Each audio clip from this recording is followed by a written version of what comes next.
Pisces mean राशि वालों के लिए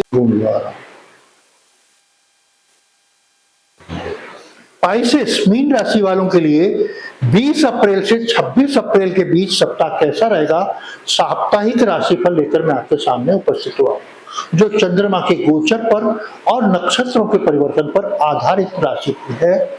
सबसे पहले हम देखते हैं कि आपके चंद्रमा का मूवमेंट कहां हो रहा है। चंद्रमा आपके यहाँ थर्ड हाउस में गोचर कर रहे हैं और 21 तारीख को दोपहर के 1:02 तक यहाँ रहेंगे। फिर यहाँ मिथुन राशि में गुरु के साथ युति कर लेंगे और यहाँ पे 23 तारीख को रात दोपहर को 3:14 तक यहाँ रहेंगे। फिर कर्क राशि में आ जाएंगे तो 25 तारीख को रात को 8:05 तक यहाँ रहेंगे। फिर आपके सिंह राशि में चले जाएंगे। यानी आपके तीसरे, चौथे, पांचवें, छठे भाव में चंद्रमा का गोचर है।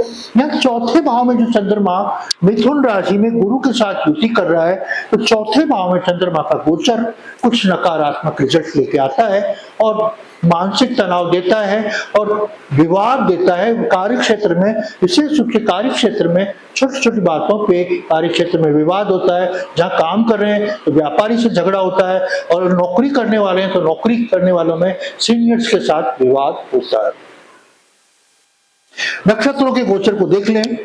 रोहिणी में 21 तारीख को 2:09 तक, वृश्चिका में 21 तारीख को 23:59 तक, आर्द्रा में 22 तारीख को 22:14 तक, पुनर्वसु में 23 तारीख को 20:58 तक, पुष्य में 24 तारीख को 20:15 तक, अश्लेषा में 25 तारीख को 20:05 तक, मघा में 26 तारीख को 20:27 तक रहेंगे। प्लानेट की स्थिति क्या है? 20 तारीख को 20 अप्रैल को सूर्य आदि प्लानेट कितने डिग्री में गोचर कर रहे हैं, उनके नक्षत्र स्वामी कौन है, कौन नक्षत्र है। मैं कृष्णमूर्ति पद्धति एस्ट्रोलॉजर हूं, तो पावरफुल प्लानेट से ज्यादा पावरफुल उसका नक्षत्र स्वामी होता है, वो उसकी ताकत होती है। और अगर वैदिक ज्योतिष में मंगल और गुरु शनि आपस में शत्रु है, लेकिन यहाँ आप देखेंगे मंगल को उसकी ताकत कौन है, शनि, क्योंकि वो शनि के नक्षत्र में गोचर कर रहा है। सूर्य 5 डिग्री के गोचर कर रहे हैं 20 अप्रैल 2026 को। अश्विनी नक्षत्र केतु के नक्षत्र में गोचर कर रहे हैं, मतलब केतु उसको सूर्य को ताकत दे रहा है, चला रहा है। मंगल 13 डिग्री का है, उसको शनि उत्तरा भाद्रपद नक्षत्र में चल रहा है, मतलब शनि उसकी ताकत है। मंगल अपनी ताकत किसके पास है? मंगल की ताकत शनि के पास। बुध 12 डिग्री में है, उसकी ताकत उत्तरा भाद्रपद शनि के नक्षत्र में, तो शनि उसको चला रहा है। अब गुरु 23 डिग्री का है और गुरु पुनर्वसु नक्षत्र का है, यानी अपने ही नक्षत्र में गोचर कर रहा है, तो गुरु की ताकत गुरु ही है। यहाँ शुक्र कृतिका नक्षत्र में गोचर कर रहा है, 1 डिग्री से कम का है, मतलब शुक्र किसकी ताकत से चल रहा है? सूर्य की ताकत से चल रहा है। और शनि अपने ही नक्षत्र में चल रहा है, उत्तरा भाद्रपद नक्षत्र में शनि की ताकत शनि ही है। शनि बहुत पावरफुल है, इसका मतलब राशि स्वामी भी वही है, लग्न स्वामी भी, नक्षत्र स्वामी भी वही है। राहु अपने ही नक्षत्र में 12 डिग्री में शतभिषा नक्षत्र में चल रहे हैं, वही केतु भी अपने ही नक्षत्र मघा नक्षत्र में चल रहे हैं, 12 डिग्री में चल रही है। कितनी अच्छी विडंबना, नई स्थिति बनी है कि 4 जो बड़े प्लानेट जिनसे हम साल भर का प्रेडिक्शन करते हैं गोचर के आधार पर, राहु, शनि, केतु, गुरु और शनि, चारों ही अपने नक्षत्र में चल रहे हैं। राहु अपने नक्षत्र शतभिषा में, केतु अपने नक्षत्र मघा में, शनि अपने नक्षत्र उत्तरा भाद्रपद में, और गुरु जो 1 साल में 13 महीने में एक राशि को परिवर्तन करता है, वो पुनर्वसु नक्षत्र में इन दिनों में चल रहा है। यह स्थिति बहुत ही पावरफुल बना रही है। 4 प्लैनेट वो अपने ही नक्षत्र में गोचर कर रहे हैं। आपने अभी तक मेरे चैनल को सब्सक्राइब नहीं किया है, प्लीज मेरे चैनल को सब्सक्राइब करें, लाइक करें, बेल आइकन को दबाएं। अगर आपको मेरे से व्यक्तिगत परामर्श की आवश्यकता है तो स्क्रीन पे दिए गए नंबर पर चर्चा कर सकते हैं। इस सप्ताह कौन सी तारीख शुभ है, कौन सी अशुभ है, ये भी देख लें। तो आपके लिए 20 तारीख शुभ है, वहीं 23 और 24 तारीख आपके लिए नकारात्मक रिजल्ट लेके आया। आपका इस सप्ताह कैसा रहेगा? स्वास्थ्य कैसी रहेगी, मैरिज लाइफ कैसी रहेगी, लव लाइफ कैसा रहेगा, बिजनेस कैसी रहेगी, नौकरी, और कैसा रहेगा आपके धन की स्थिति, इन सभी बिंदुओं पे हम चर्चा करते हैं। सबसे पहले आपके स्वास्थ्य को देखते हैं। आपके लग्न में ही 3 प्लैनेट बैठे हैं, सूर्य, बुध और मंगल, शनि। यहाँ वैदिक ज्योतिष से देखें तो मंगल का कंट्रोलर भी शनि है, केपी से शनि का शनि और बुध का भी शनि है, यानी शनि का प्रभाव आपके लग्न पे बहुत ज्यादा है और आपके स्वास्थ्य को शनि से संबंधित प्रॉब्लम्स हो सकती हैं।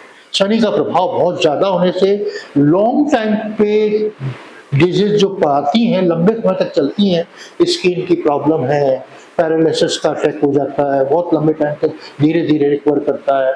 शनि से रिलेटेड जो भी है, क्योंकि दुख का कारक शनि है और शनि की बीमारी बहुत लंबे टाइम तक चलती है, तो तकलीफ देने वाली बीमारी होती है, विशेष रूप से अस्थमा की प्रॉब्लम, सांस के संबंधित प्रॉब्लम, ये सारी प्रॉब्लम्स होती हैं। तो यह सप्ताह आपके स्वास्थ्य की दृष्टि से बिल्कुल अच्छा नहीं है, स्वास्थ्य गड़बड़ रहेगा। चंद्रमा का गोचर भी कोई इतना फेवरेबल नहीं है, सारी स्थितियां आपके फेवर की नहीं है, तो स्वास्थ्य इस सप्ताह आपका अच्छा नहीं रहेगा मीन राशि वालों के। वैवाहिक जीवन देखें तो वैवाहिक जीवन में बहुत कटुता रहेगी। मंगल और शनि दोनों ही आपके सप्तम भाव को डैमेज कर रहे हैं, सप्तम भाव को खराब कर रहे हैं, तो जीवन साथी के साथ छोटी छोटी बातों पे विवाद और तनाव और मानसिक तनाव लेके रहेंगे। बिल्कुल भी कॉपरेट आपका जीवन साथी आपको नहीं करेगा, जिससे मन खिन्न भी रहेगा और बहुत गलत गलत विचार भी सप्ताह आने की संभावना बनती है। लव लाइफ कैसी रहेगी? प्रेम संबंधों का कारक चंद्रमा है, जो आपकी चंद्रमा यहीं से गोचर करेगा। आपकी भावनाएं, आपकी सोच, आपका विचार, मन की बातें मन में ही रह जाएंगी, आप अभिव्यक्त नहीं कर पाएंगे। आपके अंदर जो प्रेम है, दया है, रोमांस है, वो आप अभिव्यक्त ही नहीं कर पाएंगे। आप मुखर होकर अपने आप को, लव को पेश नहीं कर पाएंगे, अभिव्यक्त नहीं कर पाएंगे। इस सप्ताह अपने प्यार को अभिव्यक्ति करने की आवश्यकता है, लेकिन इस सप्ताह आपके प्लानेट ऐसे बने हुए हैं कि आप अपने प्यार को अभिव्यक्त नहीं कर पाएंगे। व्यापार कैसा रहेगा? व्यापार के लिहाज से कुछ बिजनेस की नए क्षेत्रों पे व्यापार करेंगे, नए जगह पे लोगों से व्यापारिक संबंध बनाएंगे, लेकिन व्यापार में आपको नए लोग धोखा दे सकते हैं, चीट कर सकते हैं और आपको फाइनेंशियल क्राइसिस में डाल सकते हैं। तो आप रिस्क बिल्कुल इस सप्ताह व्यापार में नहीं लें, अन्यथा आपको नुकसान होने की संभावना बहुत ज्यादा बनती है। आपकी नौकरी कैसी रहेगी? नौकरी के लिहाज से आपका सूर्य अच्छी पोजीशन में, छठे भाव में और सेकंड भाव में बैठा है, सूर्य उच्च का बैठा है, तो नौकरी में आपका दबदबा अच्छा रहेगा। नौकरी में आपकी कार्यशैली से लोग बहुत प्रभावित होंगे, आपकी वर्किंग कैपेसिटी भी बढ़ जाएगी और आपकी कार्य अनुशासन प्रियता का जो काम का तरीका है, वो आपको काफी, आपके सीनियर्स के सामने आपको काफी गौरवान्वित महसूस कराएगा। सीनियर्स आपकी तारीफ करेंगे आपकी कार्यशैली। आपके धन की स्थिति कैसी रहेगी? सूर्य उच्च का होकर धन भाव में बैठा है और शनि की स्थिति लग्न में ही, तो सारी स्थितियां मिला जुला दे रही हैं। पैसा आएगा भी और खर्च भी हो जाएगा, रुका हुआ पैसा भी इधर उधर चला जाएगा, तो फाइनेंशियल क्राइसिस इस सप्ताह रहेगी भी और पैसा आएगा भी, आना जाना, इनकम और जाना दोनों ही बनी रहेगी। आपकी यह स्थिति कुछ आपको प्रॉब्लम्स क्रिएट कर सकती है और फाइनेंशियल क्राइसिस ला सकती है आपको। अब आपने अभी तक मेरे चैनल को सब्सक्राइब नहीं किया है, प्लीज मेरे चैनल को सब्सक्राइब करें, लाइक करें, बेल आइकन को दबाएं। अगर आपको मेरे से व्यक्तिगत परामर्श की आवश्यकता है तो स्क्रीन पे दिए गए नंबर पे चर्चा कर सकते हैं। मीन राशि वाले क्या उपाय करें जिससे हर सप्ताह उनका अच्छा जाए? तो आपको क्या करना है, अपनी वार्डरोब में एक मोर पंख रखना है और भगवान कृष्ण की फोटो आप अपने ड्राइंग रूम में ईस्ट की ओर देखते हुए लगाएं और लड्डू गोपाल की फोटो लगाएं, बाल स्वरूप की लगाएं, जिससे आपके जीवन में आ रही कठिनाइयां दूर हो और जो शनि की 7.5 भी आपके हाथ चल रही है, उससे थोड़ा सा रिलैक्स आपको मिले। नमस्कार, आपका दिन शुभ हो।